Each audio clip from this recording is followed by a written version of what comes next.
everybody. My name is Alan East. I am the festival programmer for Desperado LGBTQ Film Festival in Phoenix.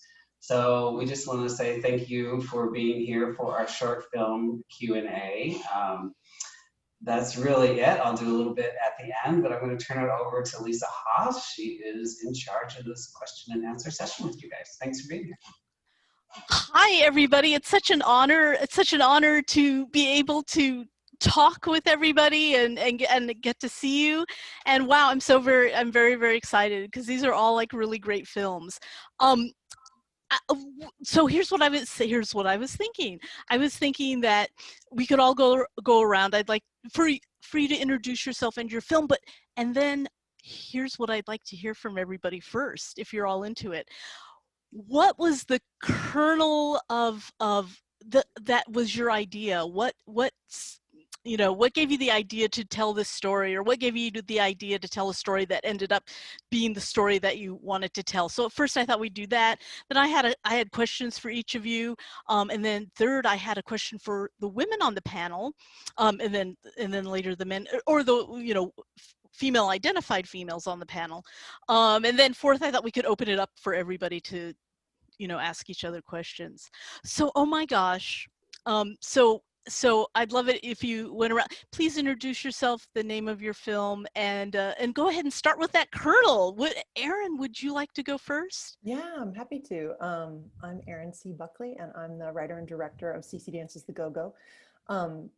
Yeah, I actually made the piece as a short play that we did in 2012, which is crazy, at Dixon Place here in New York City, downtown, at this, Dixon Place, which I'm sure you guys know is like a super queer feminist space here in the city that makes new work. And so my friend Rebecca Whitehurst and I, who plays Cece in the film, I basically wrote the piece for her to sort of try to pimp her out for all of her insane talents. She's an actor and a dancer and a choreographer, and she did a Fulbright in Moscow. So she's just like, all the things that part sort of requires, she sort of is to a T. So yeah, and I think for me, the piece is about sort of walking into a gay bar and sort of feeling seen and reflected and sort of coming into yourself, I guess. So I think that was sort of where the genesis of the piece came from. Thank you so much. How about Gary? Would you please go next? Absolutely. So hi, I'm Gary Jaffe. I'm writer and co-director of Last Summer with Uncle Ira, and I'm here with my collaborator, Katie Ennis, who is a co-director and producer and editor of Last Summer with Uncle Ira. So the inspiration for this is, it's a love letter to my Uncle Barry, who died of AIDS in 1991 when I was 3. And it imagines, what if a kid like me were 16 in the summer of 1991 and had the chance to get to know his uncle a little bit. And in that summer that this kid is starting to conceptualize who he is, that's the summer that he has to say goodbye to his uncle. And what would that conversation look like? That conversation that almost gets to the moment of identification between two queer men of different generations. That moment that I didn't get to have, but still misses, but in missing, get something deeper. We like to say, like, a moment to last a lifetime is what this movie is supposed to be about. So that's the short. And I'm Katie Ennis. I'm the co-director and producer and editor of Last Summer with Uncle Ira. And I will also say that the kernel of the idea actually was a feature film first. Gary wrote the whole feature script, and then we decided to make this short film as a proof of concept. Fantastic. Thank you so much. Erik, would you like to go next? Yeah, sure. That's great. I'm Erik Gernand. The film I directed is called Tech Support. It was co-written by myself and Jenny Hagel. The film was actually from 2010, and Jenny and I both lived in Chicago. We were neighbors, and we were in grad school together at the time.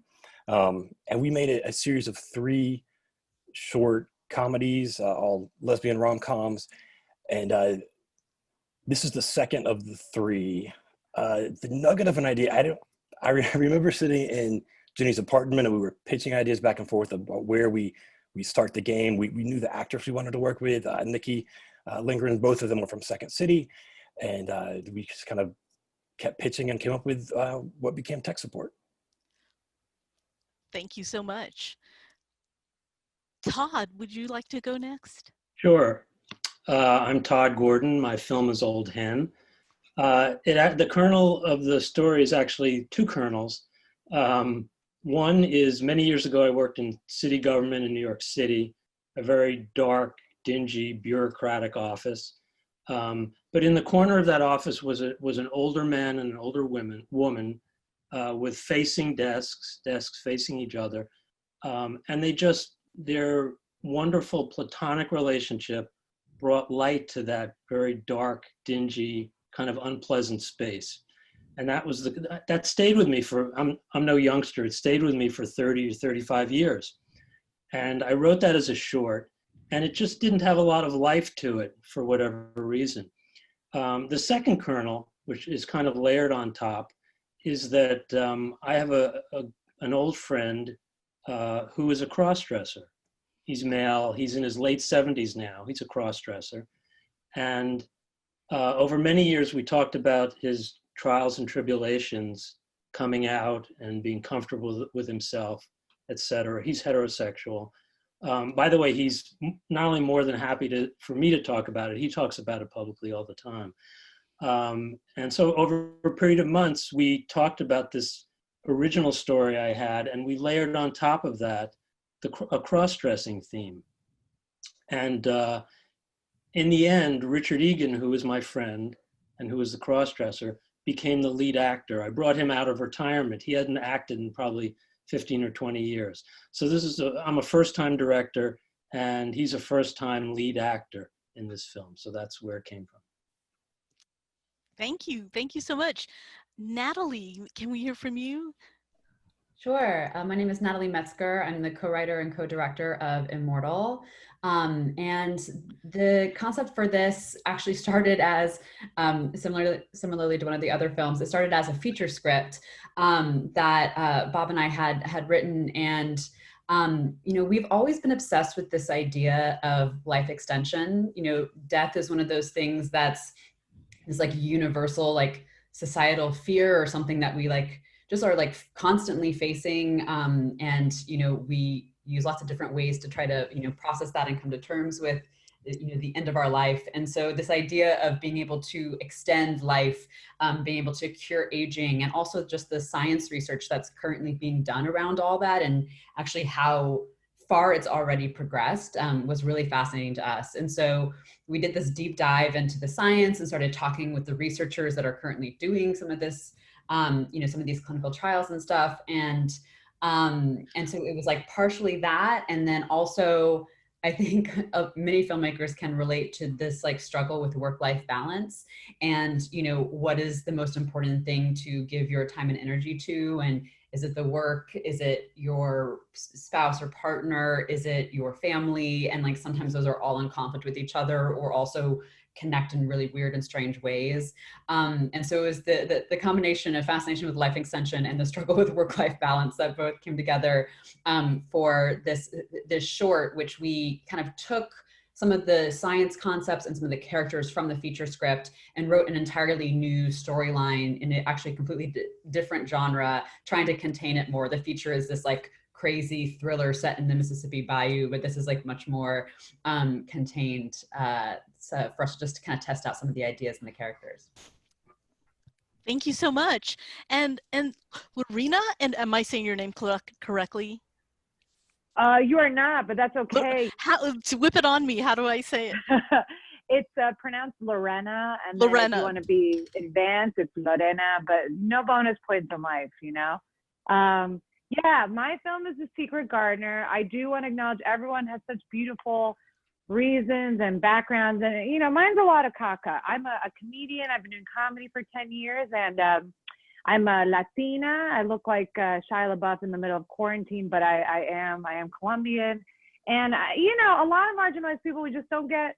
Nobody wants to give us money. Now it's very sexy. Diversity is very hot. But when I was writing my film, I was poor. And I was experiencing a lot of straight white women falling in love with me, but in denial about it. We can relate. And I sort of was like, well, wouldn't it be great if I wrote something where the straight woman falls in love with the lesbian and the lesbian breaks her heart? So that's how I came up with Secret Gardener. It's, it's a hot 3 minutes. I wrote and directed and starred in it. I played the gardener. I found a lot of, I found some great straight white women to play the parts. It's really captivating. But no, I think a lot of my stuff is highbrow in origin, and then in execution, it's left of center and dumb. And yes, I really just wanted to make something that was silly, but that I think hit all the marks where, the cinephiles will be like, oh, and then the straight people will be like, I don't understand what's happening. And then the lesbians will still be mad because we're a surly community. But yeah, that's my film. Oh my God. Thank you. Thank you so much. Well, I had some specific questions for folks, and please, if anybody has a question, please jump in. I was gonna, Erin, I wanted, here was a question I had for you. Well, first of all, like in CC Dances the Go-Go, like I love that the main character has to take an entire week to write in her journal in order to go back to the bar, in order to go back to the lesbian bar. That's life. That's like right. Here's my question, because I have a background in theater and I love the monologue, and I wanted to know what you want the monologue to reveal in film. Do you know, because like sometimes on stage, like the monologue reveals something that we don't get to see, but then we have that information, so it makes it more fun when we see stuff happen. I just wanted to hear where you're coming from with your monologues, and I love them. Totally. No, that's such a great question. It was so central to sort of figuring out how to adapt the piece from theater to film, because of course I feel like we're less used to see. I mean, I guess through like House of Cards and like that opening monologue in like Annie Hall, it's it's used sometimes and all that jazz. I mean, some of my favorite stuff, ultimately, I guess they do use direct address sometimes to camera. But you're right, it feels like it's a form that's less common, right? Like in stage, we're so used to that. Whether it's Shakespeare or comedy or, whatever. So for me, what I realized, not only in the course of adapting it, but also in shooting it and then in cutting it, which felt like it's a whole nother rewrite that you end up doing, or at least it wasn't my experience with my editor, Summer. I really felt that ultimately the trajectory of the film is Nikki over-processing and being so in her head that she can't get into her body and into her experience. And so ultimately the trajectory of the piece for me is about her going off of text and sort of getting out of the over-processing, which I think the monologues represent, sort of dissecting her own experience and sharing that with the viewer. And then I think ultimately at the end of the piece, she's off text and she's in her body, and she's in her experience and she's connecting with Cece. So for me, ultimately, coming off of text and coming off of the monologue and coming off of the direct address ended up being, her way of actually going into experience. Fantastic. Thank you so much. Totally. Lorena, something that I loved about your movie, and I wondered if you could speak about it, was that I noticed that the gardener, or from my perception, like really like lived in her body, like she was very comfortable with herself. She was just lived in her body. Very method, and that seemed to be like one of the things that was so attractive about her, that she was, she's attractive, but that in fact that she's like in touch with her body. And I just wondered, was that something that you were thinking about when you did the movie? Because the characters at her picnicking or brunching, have a whole different way of presenting themselves physically, and then the gardener's like, I'm here and now, I'm present. Yeah, it was really difficult for me to embody the character, but that was intentional for sure. So I do love playing with class, right? So I think a lot of Latinos are presented in like, let's say, blue collar positions, and so I really wanted to hide in that, right? So the gardener in this film has like a tank top and overalls, something I never wear. And the straight women that are brunching are all in like very bougie outfits. Like there's a clear difference in color palette. In terms of being in body and being comfortable in her body, I mean, literally I forgot that I had to play this hot person, and I did like a 40-hour cleanse. I was on some type of vegetable juice. I was supposed to take my shirt off. We did not get there because I really forgot what I was like, I'm supposed to have a six pack. Not today, Satan. But yeah, for sure. I think playing with the idea of people being comfortable in their body, that's like very hot. And I think when people are exploring their sexuality, it can feel very on the surface and it's not grounded yet. So yeah, I definitely wanted to fuck around with that because that, to me, being awkward in the body is very funny to me, and seeing the contrast of like the Shane archetype to be like, hey, what's going on? You know? So yeah, it's definitely intentional, and I like playing with that tension in terms of energy difference and also like outfits and, you know, what is the type of like what's the class structure in the film. So yeah. Fantastic. Thank you so much. Todd, Todd, I wanted to ask you about Old Hen. I like Old Hen is like so riveting because like his well, perhaps the actor who portrayed him too. Do you know what I mean? Like you could. I just I guess I identified with him, like, and he seemed, and maybe he's not, like there seemed to be, like he was kind of alone in the world in terms of his cross-dressing, and like he could only do it in the office, you know, like that was the only place he could do it. And then, but so here's what struck me when his office mate, the woman who he has the very deep friendship with, she says to him, she mentions something to him about cross-dressing, and then she kind of, she's like, almost like, I don't know if that's what you really call it. Do you know that moment I'm talking about? He's like, oh, don't worry. Yeah. Yes, you can call it cross-dressing. Yeah. I was just wondering, like in Hen's mind, what is that how he sees it? Does he see himself in a different, deeper way, or just like as a straight up cross-dresser, if that's even a thing to be a straight? I think, you know, it's hard for me to answer that without also delving into Richard Egan's life and personality. But my sense is, my feeling about the character is that every day he wakes up, as he says at one point, today I felt like a little bit of me and a little bit of me and a little bit of me, meaning different kind of gender fluid aspects of the same different gender fluid aspects of the same person. So he, just for the edification of everyone else, when he cross-dressed that day, he had fake boobs and earrings, but he wasn't wearing his usual wig, and he wasn't wearing makeup, I think. So and this kind of reflects Richard's life. Someday he wakes up and he's a woodworking guy, and some days he wakes up and he's an elderly woman, and walking down the street with his wife, like two older women. So I don't know, to me, I don't know that it takes on deeper significance. It's very important to Richard and to Henry. The identity of a cross-dresser is very important. The female aspect of it is extremely important, but whether they examine it in a lot of detail, I don't know. It's a great question, but I don't think I'm the right person to answer it. Well, I mean, thank you for speaking on that. But, and also I just I noticed that, you know, when Hen leaves that at the end of the film and he walks out of the office, he's also like really in his body when he walks down the street in that dress and those, I don't know, the short heels. He doesn't have on super high heels. But you know, like when he leaves that office, you know, leaving his dress on, I was just like he seemed to like be so comfortable in his body.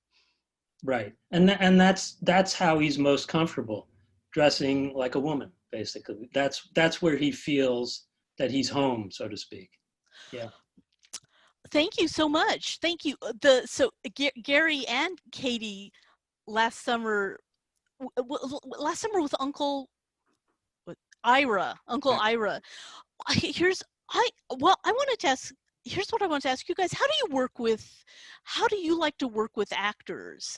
Right, because the film is so, right, it's so touching, and we know Uncle Ira's going to die, and then you're also working with a younger actor who's playing the nephew and stuff. How do you like to interact and help an actor deliver a performance? That's a great question. You know, I think we really came at it for 3 different ways for our 3 different actors. The first actor I'll mention, who's not a part of the major conversation, is Tony winner Stephanie J. Block, who we basically had a phone call with. She was like, "I get this woman.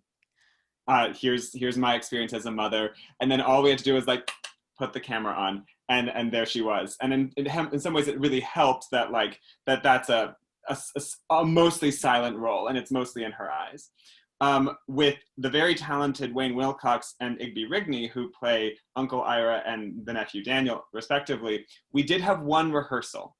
We had one rehearsal, but that was really just more to really suss out what's the nature of this backstory, what's the nature of this relationship, and they could kind of act comfortable with each other. Exactly. Yeah. We had it right in my living room over here, and just to get them talking, just to get that chemistry starting to brew.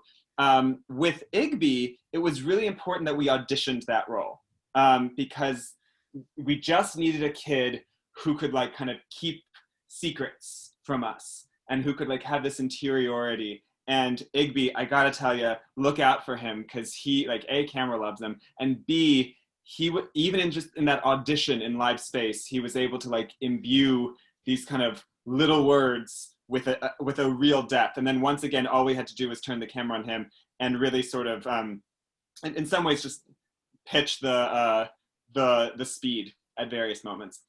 With Wayne, what do you mean by pitch the speed? Just literally pace.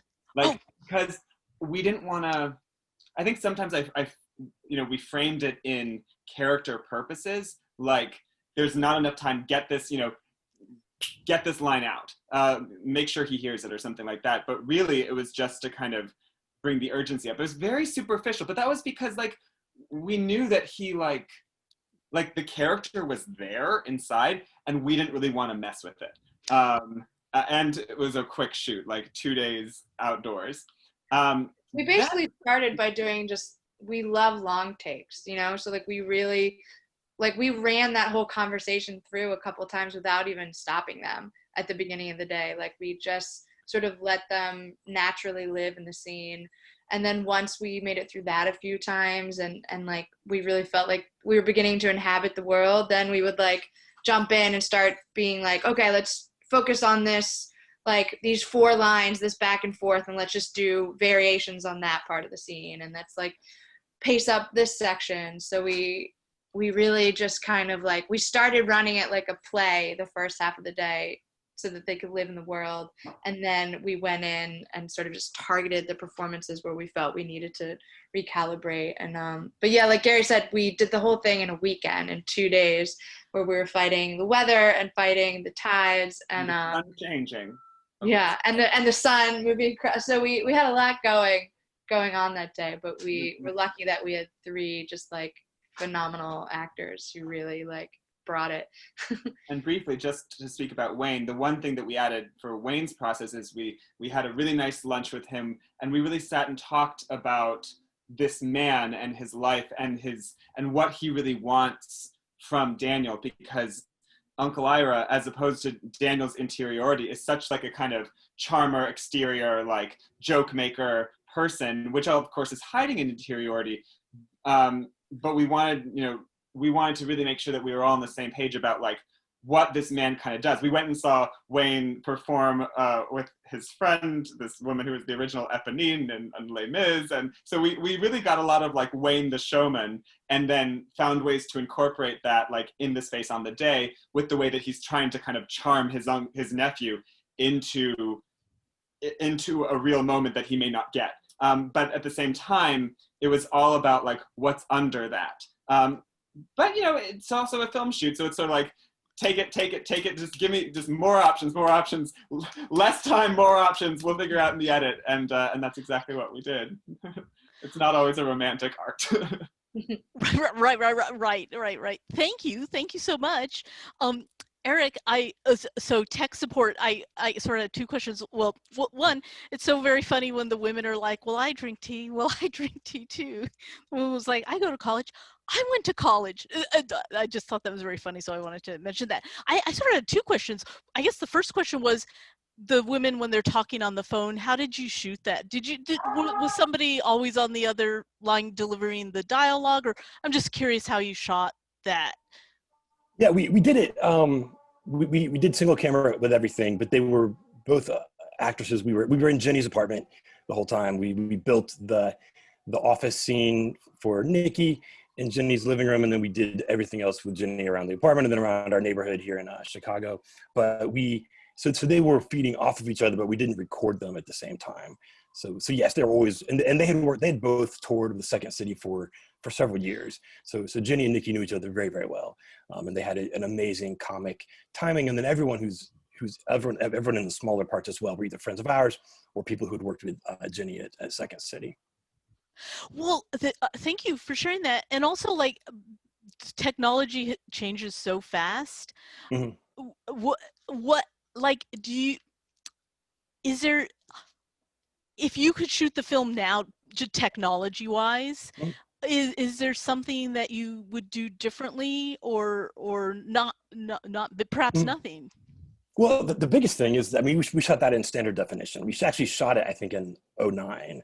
So I didn't have access to a high def camera at the time. So we used the camera that we had, which is what you have to do. So that would be the biggest thing, would be just to have a better definition for the film. But other than that, I think we would otherwise do pretty much the same. Thank you so much. Thank you. And Natalie, so like my mom is very sick now and she's in her 80s and stuff. So she does not have a dementia situation, but so yeah, it was like really it's like really sort of spoke to me when I saw the main character wanting to save, and it's her dad, right? It's her dad. Is that right? Wanting to keep her dad alive. And so, because you mentioned the work-life thing, because here's the thing that struck me the most about the movie is that, like, when the girlfriend, I guess I assume they're girlfriends, they're not married, but she's a girlfriend. The wife. Oh, so they are married. Yeah. So I was, but at the end of the movie, I was like, wow, she's leaving her. She left her. Do you know what I mean? And I was so mad at the wife. I was just like, this isn't personal. Do you, and so. And the wife seems so selfish, and I guess so. The question is, what do you like as an audience member? I was on board with the main character. When the wife left, I was like, goodbye, you're selfish. Do you know what I mean? And she should stay in her research and stuff like that. And is that your intention?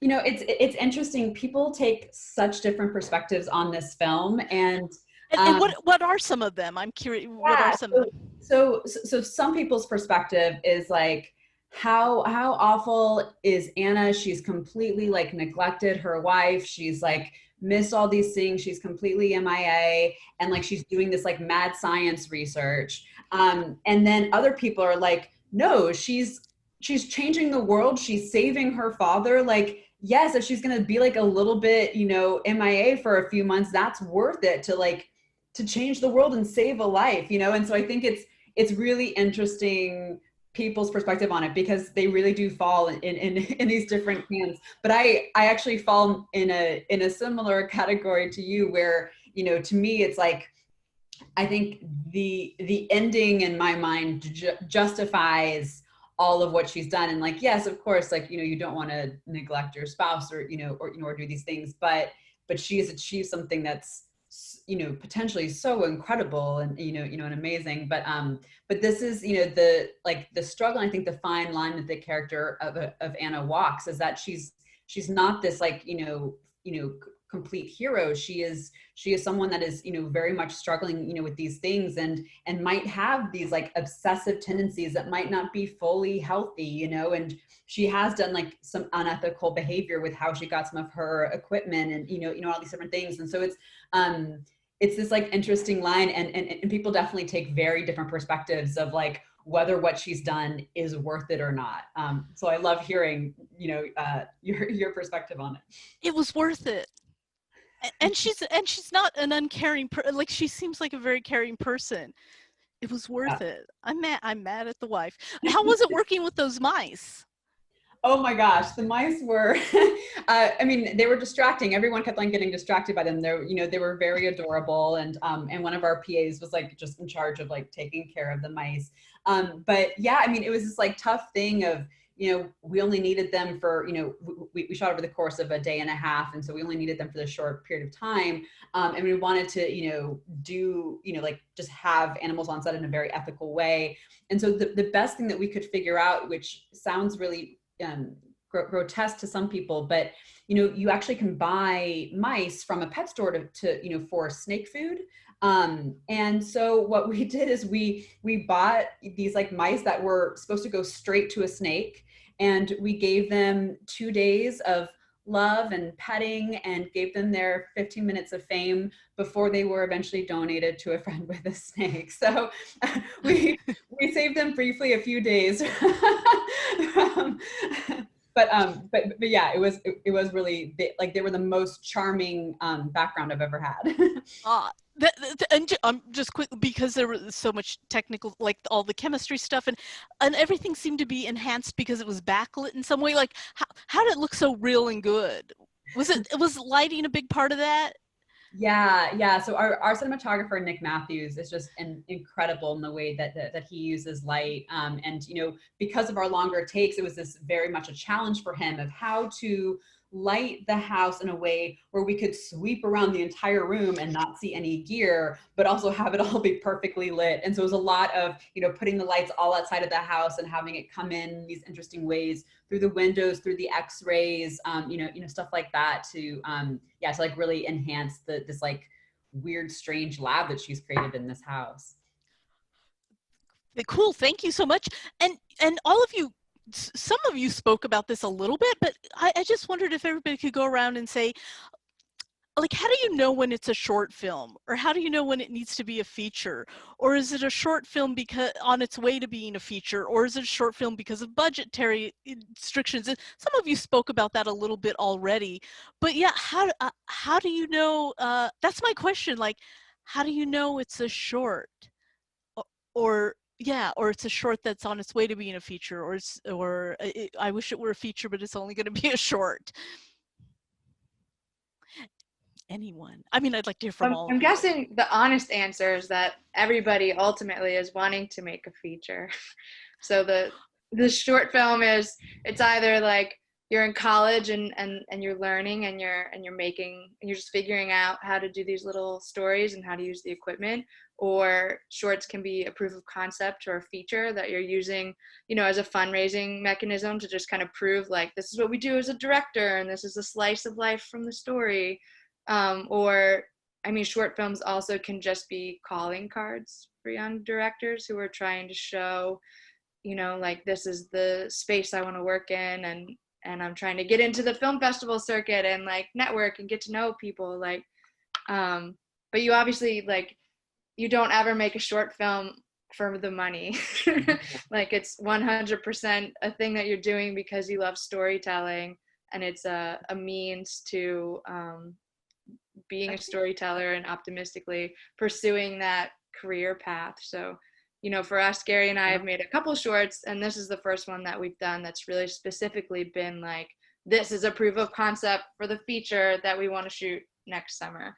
Yeah, I mean, it's interesting because it's almost like I can think of dramaturgically of like two different types of short films. There are short films that are sort of like a dip into a larger world, and those typically are proof of concepts for features or could lead to a feature. So Last Summer with Uncle Ira was written intentionally as a proof of concept for a feature, whereas our first short film, Sunset, which played Desperado in 2017, 2018, something like that, we didn't write it as a proof of concept, but then we found that these characters were so rich that we just were like, well, what, you know, let's expand this world. And we wrote a feature off of that. Contrast it with short film number 2, next level shit here, always have a poster ready, was very much conceptualized as like these characters aren't that deep. They're sort of archetypal, but we get this quick 3-act structure, 12 minutes and we're done. And while I could see like operating more in my shit-o-matic universe, as I call it, I don't really need to spend more time with those characters because they don't pass like the dipstick test of like, there's a real depth here. And that's great. Like a 12-minute movie maybe shouldn't have like intensely deep characters. And I know that Katie and I, worked really hard to distill Uncle Ira into something that could be standalone in 12 minutes and not just feel like an appetizer for a richer course. But there are very interesting questions that have to do with this. Thank you for sharing that. I mean, I'd love to hear from everybody else. Should I call somebody's name? Well, I was just going to say that, yeah, I think +1 on everything that the duo said. You're now an improv duo in my head. But yeah, I think for me, the process was very much, I'm very into cutting. I really can't stand when things are, unnecessary. Obviously, yeah, it's not a romantic art all the time, but I think for me, it started off with like, yeah, I just really want to make something punchy that's very much showcases who I am. I'd love to be hot. And then again, I forgot and that, didn't get to execute.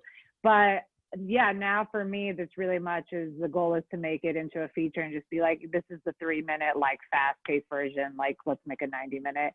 But yeah, I think you guys really, I'm fascinated to hear other answers to this question, but yeah, I feel like everything that they said really hits the mark. Do you have money? Do you not? Are you trying to make something to get more money? Do you really just want to say something? Also, like for me, I don't know who's going to give me money for this, right? Like now people maybe, because they're like, yeah, we love diversity. But, when I made it, it really was sort of, I think now it's like you got to get into the business jargon of it, but I think explaining marginalized cultures and I think being a trifecta of that is hard for Hollywood to take in. So you have to be able to sell it in a specific way, and I think now it's possible. But also, like no one years ago was going to give me money to make shit I wanted to make, so I had to make it myself. Thank you so much. I'd like to hear from everybody. I'll say something. I kind of have a slightly different perspective. I came to filmmaking quite late in life, and I wrote feature scripts for many years, basically alone in a library. And at some point, I just felt that I wanted a more collaborative experience. And writing a short and producing it and then ultimately directing it allowed me to have that kind of collaborative experience with a bunch of younger people who were very competent. Most of them knew more about filmmaking than I did. So it was just a joy for that reason. But I think I'm unique in the sense that I'm coming at it from, after having a career of many years in the corporate world. So it was a completely different sort of need and experience for me. Cool, thank you so much. I think, yeah. I think it's an interesting question too, and it was one I was actually talking about with my manager this week, actually, the sort of the nature of when does a piece begin and end, right? Like, so I'm actually working right now on a short form digital series that I shot in January that we released on YouTube in August called Platonic. You can watch it on platonicseries.com. And it's basically 5 to 6 minute episodes. There are 10 of them. And I'm currently actually sort of imagining it into a half hour series. So it's been really interesting to sort of rethink short form into long form. And for that piece, I would say, unlike my short film, Cece, that actually feels, the series, it actually feels like there's room and space to sort of explore and grow because there's a lot of cast and there are just sort of a lot of stories to follow. And then I just think when I dreamed up the short film, it was very much, it just felt like I knew what the beginning was and I knew how it ended up. I knew that she was sort of alone in a box talking to camera, and I knew that she ended up dancing with a go-go dancer, So for me, I think the conversation I was having earlier this week is just about where does the story start and why does the story start? And then where does it go until? And that in a way, that's how how long a piece needs to be, is like, how do you sort of articulate that arc? Thank you. And I think we have 2 more people, Erik and Natalie. Yeah, I agree with what Erin is saying. When I think about an idea, I try to figure out how hard is the problem to solve. Can this problem be solved in 10 minutes, or is it going to take 90 minutes or 2 hours to solve it? So I do a mix of things. I write full-length plays and screenplays. I'm developing a pilot right now with a producer, but I'm excited to when I come up with a short film idea, because I know something that it's not going to like sit for 3 years and have to go through notes and meetings, and it's not what's going to happen or not happen. But I can just make it happen. I can have the idea. I just finished one. It just finished its festival run called Sundown, and I thought of the idea in January. It was we shot it in the summer and had it premiered later that fall. So I love that with the short you can so very quickly get it done, and you have that satisfaction of making something and seeing it in front of an audience. But for me, it's really it's about the scope of the problem. Can it be solved in a short time, or does it need a long time to solve it? Cool. Thank you so much. And Natalie. Yeah, I mean, this is a question that we actually struggled with quite a lot, because we had written this feature script. It had done really well and gotten some awards, and then we were like, okay, great, like let's make it. But we knew that we wanted to adapt it and change it and revise it and make it bigger. Like it was one of those things where we won the gold prize at the Page Awards, and then all these like big studios were reaching out to read it, and the feedback we were getting from all of them is like, oh, it feels really indie. Like, we liked it, it feels really indie. And so we're like, oh, well, like, we just won this big award and got all these studios to read it, but like, now we're being told that we should just like kind of go do it on our own. And so we wanted to dig back in, and as part of digging back in, this short was a way to like really examine what was key in the characters. And we struggled with like, do we just take a scene out of the feature and just, use that as the short? And we just seen that not usually work as well as like a contained story in and of itself that has its own arc. And that's why we kind of rewrote an entire new film, and it ended up being like a completely different genre. It's more of this like kind of relationship drama in many ways than this like weird sci-fi thriller in the bayou. But it just felt like the most contained story that actually had this like, full arc. Thank you for everybody sharing that, right? Because I'm assuming filmmakers or people who are on their way to being filmmakers, that's helpful for people to hear about that. And then I have a question. When they said it feels like an indie, it seems so indie, what does that mean? I mean, for us filmmakers out here, do you know, what is that like? What is it they're seeing that they think that they've deemed it indie? Yeah, I mean, that's like, it was a tough thing that we were trying to figure out for a while. The thing is that we wrote the feature, that a woman directed it, it's indie? No, I'm totally, I'm joking. I'm not, but I'm sorry, please go on. I don't think it was that happened before, but I make my bread and butter as a producer mostly. And so I knew as we were writing the feature script of like, okay, how do we keep this in like a budget that's like feasible to do, and how do we keep this economic? And I think as part of that, we had limited the locations, we had limited the number of actors. It didn't have crazy stunts or action. And I think that like that's what they were responding to, is that this is like really interesting story, but it all kind of takes place in this one space. And I think like it was these like big studios that that were reading it, and for them, they wanted to have all all those big things, whereas we were specifically pulling it out to be able to like pull it off. And so I think it's this like tough thing, because we can make that film as a completely independent film and like finance it with private equity and all this stuff, but we were like, well, if studios are interested in this concept, why don't we try to do like the big version where we're not limiting ourselves in any way in the writing process. And so that was like our like page one rewrite that we've done, and now like it's at a place that we're really excited about, that we're going to now take it back to some of those places. Very cool. Thank you so much for sharing that. Thank you. I'm just checking. I think we're doing okay for time. Is that I have a question for the women. And it might be different because people might be of different ages and stuff like that. But do you experience like, so I've experienced, right, like, so a lot of projects on stage or film that I've been involved in, which are really interesting and successful and creative and stuff, the process to get there, like the process of the writer or the director to get there, and it's a long process, and a lot of times a lot of people train, you know, you know, go to college or graduate school to study filmmaking or train in some other way, but especially, and I think in those institutions, like I've noticed that those ideas, you know, at the graduate level or even undergraduate level that women are trying to work out, do you know, like get squashed like a cigarette butt.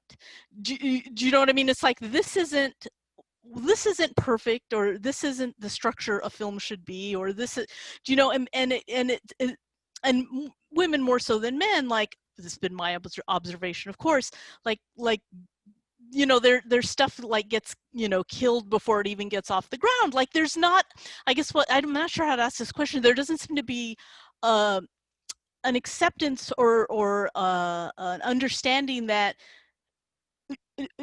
I'm working out an idea. No, it's not perfect. It's a work in progress. What about work in progress are you not clear about? Do you know what I mean? Because things have to be works in progress before they can get done. And I'm just wondering if the women have experienced like that process of having to do works in progress leading up to a finished piece, if they've experienced you know, being shut down because it's not perfect at the first time. Obviously that happened to me. Obviously that happened to me. That doesn't mean it had to happen to anybody else, but. No, I was going to rephrase the question. How many jobs have I lost to mediocre men? And it's a lot. It's a lot of jobs. I don't know. I'm, you know, so marginalized. I'm almost a white heterosexual man at this point, but it's very, I think, intimidating for the industry. You know, if you've been chugging along with just a homogenous group and you're like, you get me, I get you. And then someone else is quote unquote different in whatever capacity. I think you really need to be open-minded and lead with empathy. And a lot of times, especially when it comes to money, you don't have people that have that mindset or that heart to begin with. And so a lot of times you have people, especially because blind arrogance really gets too far in our business. So there's a certain element of like blind arrogance meets, no, I got it, I get it, I know what art is, when really it's all subjective and like, you know, everything changes all the time. So yeah, I think a lot of times in my personal experience, I've come across as intimidating. I don't know why, but I think you have to, yeah, I don't know. I feel like I have this conversation with women a lot, which is like, I just white man the situation now. Like, and during the pandemic, I've just become a 40-year-old white man. I just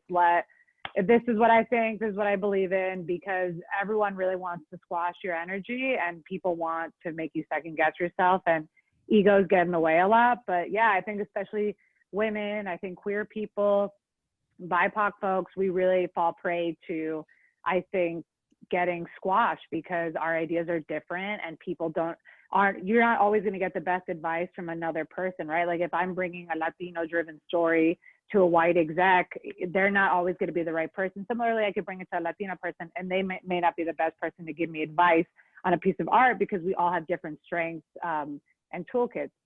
So yes, I've lost a lot of jobs to mediocre men and I'm not mad about it.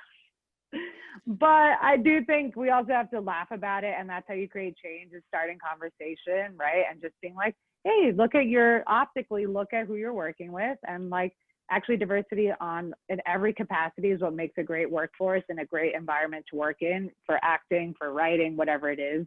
And I think it's just about planting that seed in some people's heads who haven't had the privilege of perspective as marginalized folks have had for their whole lives. End of sentence. Thank you for sharing that. And I want to hear from the other women, and I guess I wanted to add to that, like even in the moment of shooting, let's say a scene it doesn't work out, and a female director is like, wow, that didn't work, we need to try something different, or like then all of a sudden, like because they couldn't make it work the first time, then all of a sudden like people stop listening to them and they're no longer in charge of the project, you know, when in fact the work that they're doing is going to make it wonderful, you know, is going to make it amazing. But a lot of times people get freaked out if somebody says that didn't work, or I made the wrong choice, we need to reshoot this again, because, and that's seen as like a very, people all of a sudden you're not in charge anymore when you say that didn't work, or I made the wrong choice, we need to do this again. Anyway. Yeah, that's like I feel like that's the thing that's discussed often is the idea of the second feature, where where women in general have a harder time getting a second feature greenlit because there's less room for mistakes or failure. Whereas like if it's so, I think Lorena, your word of mediocre is really good. If it's so, but but the guy's charming and whatever, then like great, yeah, let's like greenlight him. He's a good guy, he'll learn. And there's a little bit of less of an acceptance for a learning process for women. But I do think that that's changing, and I feel like it's actually changing really fast. One of the things that I've noticed just recently, on top of the Oscars changing, some of their mandates, there's also for like the Spirit Awards, they now require, I just submitted a project for this. So like I submit every year, and it's really interesting how the application process has changed. They now ask for a breakdown specifically of exact percentages of how many women, how many LGBTQ people, how many people of color, how many people with disability, and they specifically break it down for lead characters, supporting characters, above the line crew, below the line crew. And you have to list out your exact percentages for each category. And they take that into account with considering which films to even nominate.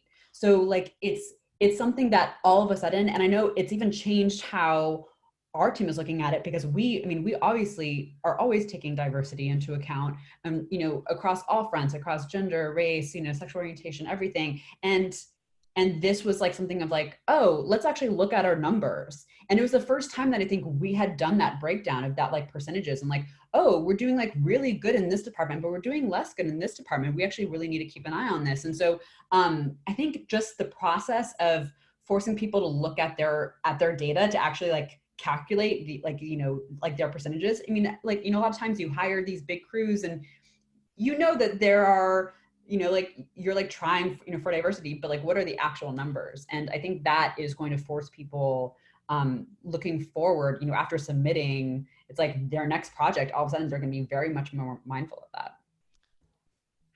Thank you for sharing that. Yeah.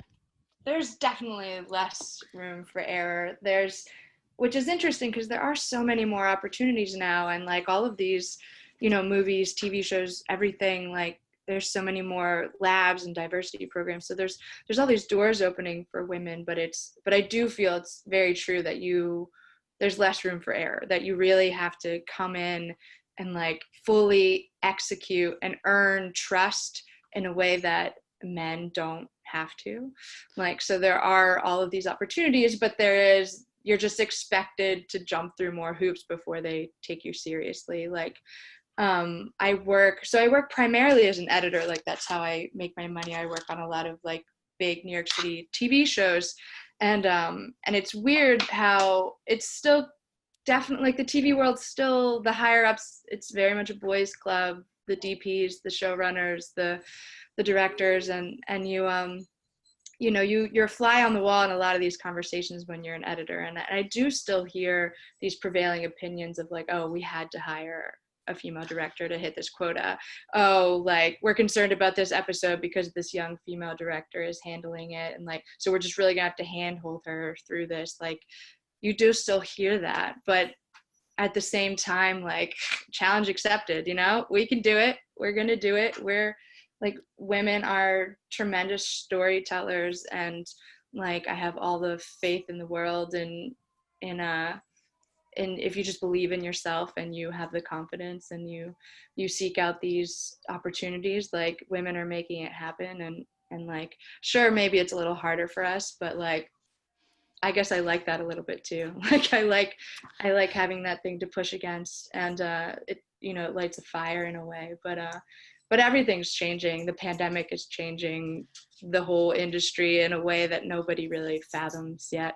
But I do feel like there's so many more opportunities, and it's a bright future female and queer filmmakers alike. So Thank you so much thank you. Is it Erin? No, I mean, I really love what you all said. I just, the two things that came to mind for me is, I originally trained as an actor. I went to drama school at Yale, and, my class, when I was class of '06, and there were 10 men accepted, 6 women accepted, and I think now they're much more cognizant of, trans folks, and it's not so gender binary anymore. But I bring that up to say that the reason that there were fewer women accepted at the time was because in the sort of classical repertoire, which is what we were training in, there are fewer roles for women. And, now of course with like Phillida Lloyd's, cycle of Shakespeare, the Shakespeare trilogy that's all women. And I think we're sort of reimagining, how even those sort of traditionally very male plays can work. But I definitely, feel for me starting to, I transitioned into producing for a while, and then I started writing and directing my own stuff. And so for me, the sort of agency that writing and directing allows versus sort of waiting for the phone to ring as an actor, for me is just like leaps and bounds more agency than I felt just being an actor, just for me personally. And I think also for me, directing and producing and realizing pieces versus just having paper projects, which I think a lot of writers, I have one of my dearest friends has been for years, I'm 15 years now, on the verge of a big breakthrough, I think, with one of his films getting made, but he's been writing, not gotten to see stuff produced yet, so I feel really grateful to sort of have had the opportunity to make stuff so that people can sort of see what you're capable of doing. Because I think that's a totally different connection that the audience is able to have, that the viewer is able to have than just reading something. Thank you so much for sharing that. And I just want to add too, like I totally understand, and appreciate like enormous budgets, and you have to make your shots, at the end of the day, and and I realize that like something can, like only 1 or 2 takes, and stuff.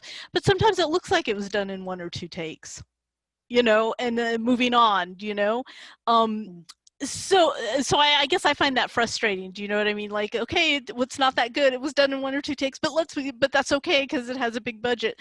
I find that frustrating. And then I also want to acknowledge that sometimes something is done in just 1 take, for real. So I know that sometimes that actually happens too. Gals, thanks for speaking about that. Can I just say, sorry, can I just say one more thing, not to harp on the subject, but, just keep me up at night. I also think what's important as well is I do want to be careful in terms of like, yes, it's harder for us. And so like, we're going to do it anyway. I think the key fundamentally to a lot of that is doors opening up, right? So who's in positions of power and who can you bring up with you? Like truly, I would not have a career in the 90s, right? People would look at me and they'd be like, no, thank you. And like, I had no money, I had no access. These different guys, they just have to write something and it gets read. So I think to Erin's point, like people should feel.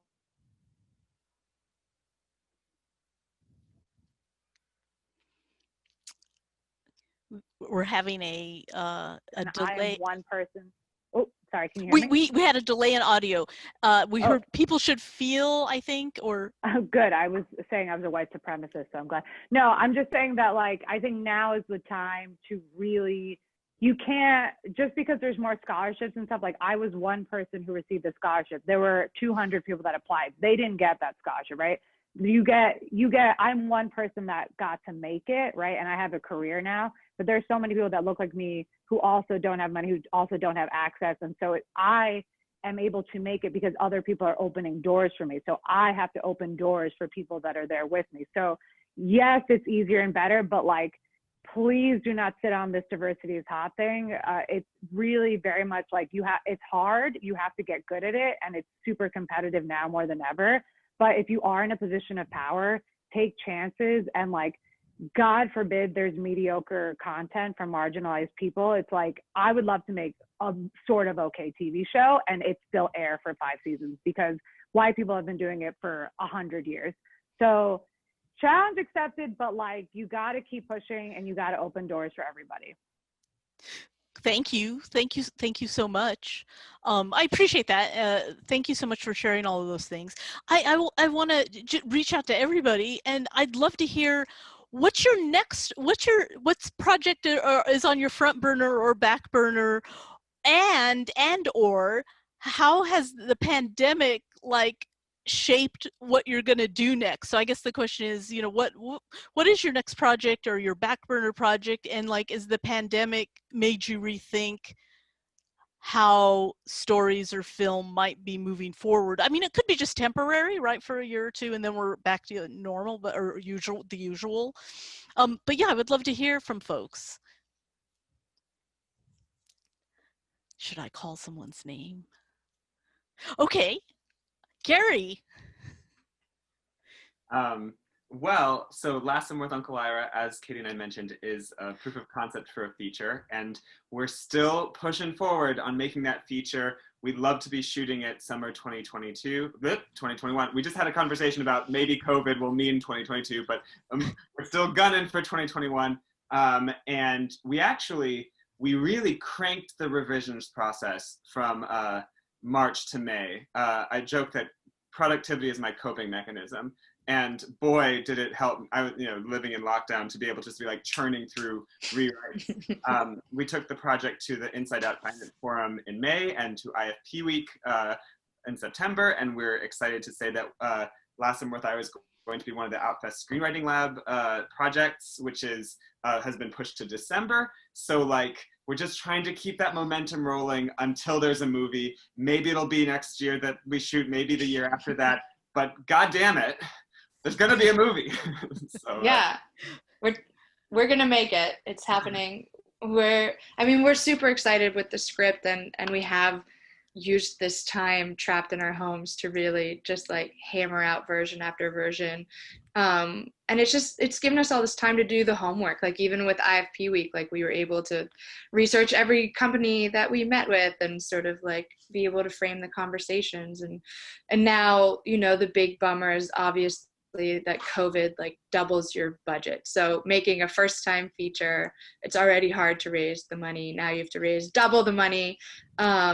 So we might, it depends how much enthusiasm there is for it, if we can raise that, or if we're gonna have to wait until like costs go back down. But we're full speed ahead, hearts into this project, and it's gonna happen. Awesome, thank you. How about Erik? What's on the horizons for you, or what project are you dreaming of? Sure. Yeah, I feel like this time at home has been a good time for writing. So I had a short that was supposed to shoot this summer, of course, got canceled, and re-envisioned it as a feature. So hoping to try to work towards something in 2022, but we'll see what happens next. But yeah. Cool. Thank you. Erin, how about? So the thing I was working on once we went into the pandemic was getting my short form series cut with my editor, who is actually the editor of my short film, and she also starred in the piece, Summer Spyro, and she's just fantastic. So we were working on that this spring, and then we released it in August. So similarly to Gary, I felt really grateful to be on project because it really kept my focus and attention during what I just feel like was such a dark and scary time for all of us. And so I have that out in the world. I got a second season all polished up as a short form. And then I started working with fabulous new managers this fall. And so I'm now working to kind of get the pilot and the pitch all sculpted for that. So yeah, really been working on Platonic a lot. And then I'm also working on a couple screenplays. One is called Older Lady and another one's called Ashram. And I would love to be able to do one of the directing training programs. I'm sort of applying for those. I think that would be really, really, really cool. My mom's an actress, mainly a stage actress, and I really don't know what the theater landscape is going to look like, but a lot of my buddies are shooting stuff already. So it's interesting. I mean, I have a friend who's shooting an Apple TV show right now, and is having to like quarantine for 10 days before his first day on set at a hotel, and like cannot go outside except for an hour of supervised activity, which is insane. So I don't know, like I think none of us knows really what the landscape will look like, but I do think that like we'll be able to get back to shooting things, even lower budget stuff, sooner than I think the theater will be able to return, which is really crazy to think about. But yeah. Erin, you got to make a sequel to Dances the Go-Go. I'm game. I'm really game for anything that includes dance in it. So I'm here for it. I'm here for it. Thank you. Cool. Todd, can you share with us? Yeah. What's next? I'm trying to get the rights to 2 novels. I love adapting novels.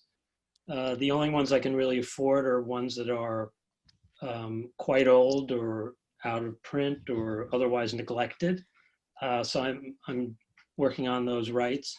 And I'd like to expand Old Hen into a feature. So it was very interesting to hear different perspectives on going from feature to short and short to feature. So that was pretty interesting for me.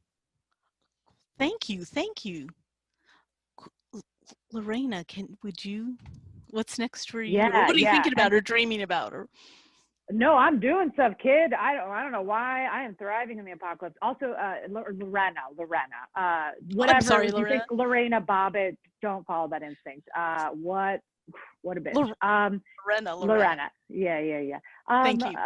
Sorry, I don't know why I talk like a pizza delivery guy. Yeah. No, I truly, I don't know what happened. The pandemic happened, and all I've had are personal pandemics, but the career is happening. I think I'm going to host a game show, so I might be going to LA. I know, keep my career. I mean, but yeah, I actually have a new show coming out of PBS, so that's really exciting because I get to host and write and direct and basically, lose 10 years of my life and stress. But it's really nice to kind of have a baby where you're like, I made this whole thing and, I'm getting paid and power is addictive.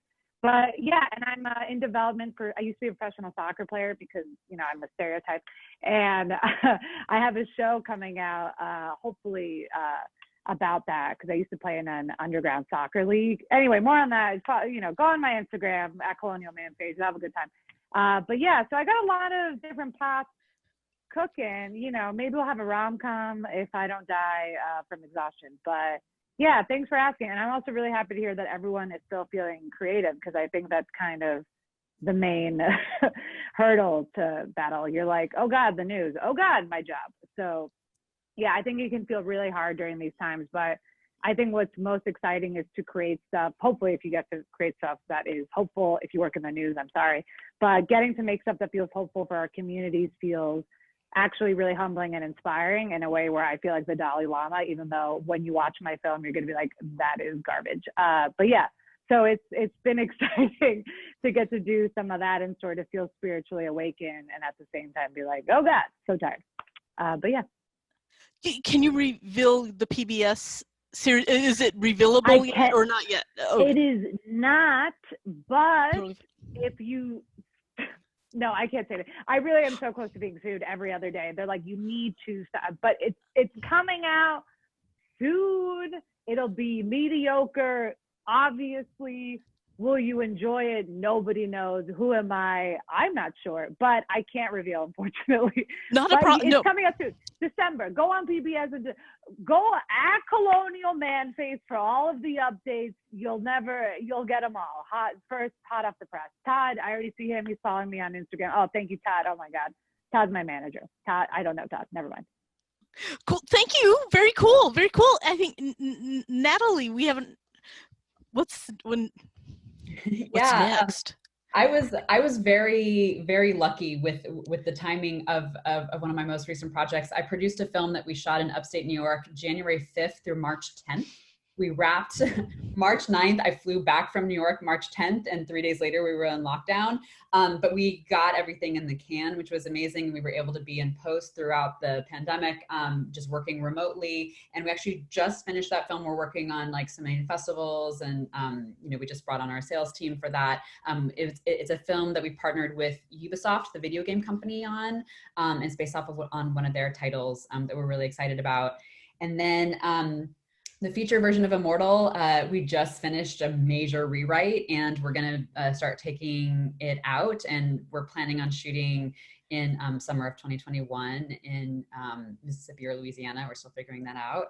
And then I just had a film release yesterday. It's called The Wolf of Snow Hollow. It's playing in theaters across the country. It's with MGM's Orion label. It's also available on VOD right now, so you can check it out right now. It's called The Wolf of Snow Hollow. You can go to thewolfofsnowhollow.com or go to your local drive-in theater or regular theater, but wear a mask. And yeah. Thank you so much. I had an idea. Do you guys want to go around and do an ask? Like, you know, we don't know who's going to watch who will watch this, but like, right, you know, sometimes how you're like, if so-and-so's out there, contact me, or if anybody has like a 1955 Chevy, I need it for some. Does anybody have an ask they want to put out there? Because who knows who's going to see this? I guess just follow us at Uncle Ira. Yeah. We ask that Arizonans vote the way that we want you to in 3 weeks. That also. It's make it happen. And if anybody wants to invest in indie film, let us know. And when whip that thing up, the sign up for, so people can, they can. Okay, all right, Uncle Ira. Thank you. So people have a moment to write that down. Yeah. Anybody else? I'm ready. I was going to say, I am looking for on-camera, legit representation. If you are said person and you want to rep me, you're a ding-dong, but I could use it. So please, let's be ding-dongs together. This is a terrible app. Put it out there. Thank you. Thank you. You can Anybody follow else? me at Erin_C_Buckley. On Instagram, and my new series is platonicseries.com. And I normally have neater handwriting, but not today, apparently. Thank you. Thank you for sharing that. Thanks so much. It's so fun to be part of this festival. Anybody else? Well, so folks, I mean, those were sort of all the questions that I had, but I mean, could we open it up if anybody had questions for each other or even asks for each other? I'm just curious where everyone is based out of. I'm in Brooklyn. I'm also Where are in you? Brooklyn. 3 Brooklyns. Katie is in the Bronx. In the Bronx. Chicago. Erik, you're Chicago? Yeah, Chicago, yeah. I'm in Westchester County, New York. Okay, and I'm in LA. I think I'm the only West Coast person. That's crazy. Never happens. What if we all actually, me, Erin, and Gary are roommates accidentally? We just never realized. You're in the next room. Yeah, I'm like, oh, you're the person that keeps making all that noise. Yeah. Empty the dishwasher. It's my day to empty the dishwasher, obviously. Alan, did you have any questions you wanted to ask folks, or? No, I think this has been a great conversation, and I just wanted to say thanks to everybody who logged on and contributed. I want to say thanks to Lisa for being our host today. We're excited about being able to, yeah, absolutely. We're being My pleasure. excited. Yeah, we're excited to be able to screen your shorts. This is fantastic. Thank you so much. Thank you.